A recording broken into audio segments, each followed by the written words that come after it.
জীবনে প্রথমবারের মতো চোখের সামনে ফায়ার ড্যান্সিং দেখলাম। এটা দেখার পর মনে হইলো আমি কোটি টাকার একটা আনন্দ পাইছি। ছোটকাল থেকে কার্টুনের রোবট গুলো দেখে আসছি, এখন বাস্তবে তাদের সাথে নাচার একটা সুযোগ পেলাম। যদি কোথাও ঘুরতে যাওয়ার নিয়ত থাকে কিংবা ইচ্ছা থাকে, ইনশাল্লাহ একদিন না একদিন সেখানে যাওয়া হবেই হবে। আসসালামু আলাইকুম সবাইকে। কি সুন্দর না যে রোবট গুলো নাচতেছে। এই সৌন্দর্যের ভিতরেও কিন্তু অনেক কষ্ট আছে। রোবট গুলোকে যে এত সুন্দর করে নাচতে দেখতেছেন, কোন রিমোটের সাহায্যে কিন্তু এগুলো নাচতেছে না। এগুলোর ভিতরে কিন্তু সব মানুষ। আর এই ড্রেস গুলো কিন্তু অনেক ভারী, আবার জায়গায় জায়গায় লোহারও আছে। 6-7 ঘন্টা যে তারা একটানা কিভাবে নাচানাচি করে সেটা আমি নিজেও বুঝতে পারছিলাম না। তো রোবট গুলোর সামনে এখানে টিপস বক্স ছিল, তো আমরা এখানে টিপস দিয়ে দিই তাদেরকে। ইনায়া দেখবে কিন্তু তাদের কাছে যাবে না। আমার কাছে আবার পার্সোনালি এগুলো খুবই ভালো লাগে। আর মালয়েশিয়ার লাঙ্কাওয়েতে হচ্ছে কালকে আমাদের লাস্ট দিন। এখন আমরা যাচ্ছি ফায়ার ডান্স দেখার জন্য। মানুষের যে কত রকমের প্রতিভা আছে সেটা হচ্ছে এটা দেখলেই বোঝা যায়। সবাই দেখলাম সিট নিয়ে বসে আছে, পরে আমরা ভাবলাম যে তাহলে আমরাও বসি। শাহজাদিও অনেক এনজয় করতেছিল। সে হচ্ছে আশেপাশের বাবুদেরকে তাকিয়ে তাকিয়ে দেখছিল। এখানে আরো অনেক বাচ্চা কাচ্চা আছে এই দেশে। ভিডিওতে দেখতে যতটা সুন্দর লাগতেছে, সামনে থেকে আরো বেশি সুন্দর। শুধুমাত্র দূর থেকে দেখায় না, কাছে এসেও কিন্তু দেখায়। যেহেতু আমি প্রথমবারের মতো, তাই আমি একটু ভয় পাচ্ছিলাম, বাট সম্পূর্ণ সেফটি দিয়ে কিন্তু তারপরে দেখায়। সবচেয়ে অবাক করার বিষয় হলো এই ছেলেটার বয়স হচ্ছে 10-11 বছর হবে। ও দেখলাম ফায়ার ডান্স দেখাচ্ছে। শুধুমাত্র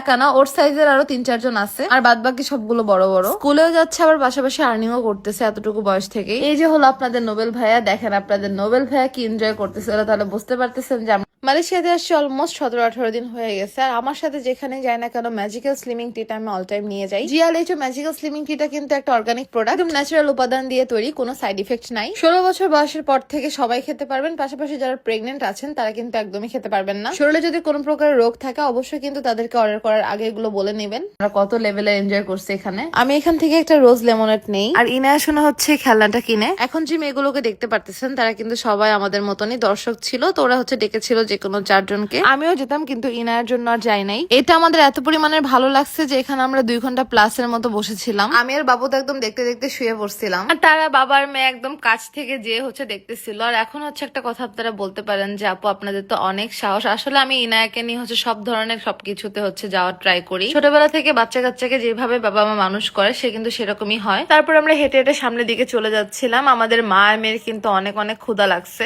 ইনায়া যেহেতু রোবট দেখে ভয় পাচ্ছিল, তাই আমি হচ্ছে আবার ওকে রোবটের কাছে নিয়ে আসছি। বাচ্চার কাছে যে জিনিসটাকে ভয় পাবে সেই জিনিসটাকে যদি আপনি একটু বারবার করার ট্রাই না করেন, তাহলে কিন্তু বাচ্চারা সেই জিনিসটা সারা জীবন ভয় পেয়ে যাবে। যেহেতু এখন শুধুমাত্র ইনায়া আছে, তো এখন হচ্ছে পৃথিবী একদিকে আর ইনায়া আরেকদিকে। যখন আরেকটা বাবু হবে তখন হচ্ছে ওরা 2 জন থাকবে একদিকে আর পৃথিবী থাকবে আরেকদিকে। আর আমাদের মেয়েকে আমরা একদম স্বাধীনতা দিয়েই বড় করব। শুরুতে কিন্তু ইনায়া অনেক ভয় পেয়েছে, যখন আমি ওকে হচ্ছে আবার নিয়ে আসলাম, আবার ছেড়ে দিলাম। এখন কিন্তু ইনায়া আস্তে আস্তে ফ্রি হয়ে যাচ্ছে রোবট গুলোর সাথে। এক বাচ্চার মা হতে পারি, কিন্তু মন থেকে কিন্তু আমি অনেক ছোট। ইনায়া অনেক মন খারাপ করতেছিল, কারণ ওর সাথে না নেচে আমি রোবটের সাথে নাচানাচি করতেছিলাম। এই জন্য তার সাথে আমি কেন নাচতেছি না, রোবটের সাথে কেন নাচতেছি, সে কিন্তু অনেক অনেক জেলাস ফিল করতেছিল। আমার এখন নাকি তার সাথে নাচতে হবে। এই ছিল আমার আজকের মতো ছোট্ট একটি ভিডিও। ভিডিওটি ভালো লাগলে অবশ্যই কিন্তু আমার পেজটাকে ফলো করে ফেলবেন, সবগুলো ভিডিওতে লাইক কমেন্ট শেয়ার করে ফেলবেন। আবার দেখা হবে আগামী আরেকটি নতুন ব্লগে। আল্লাহ হাফিজ সবাইকে।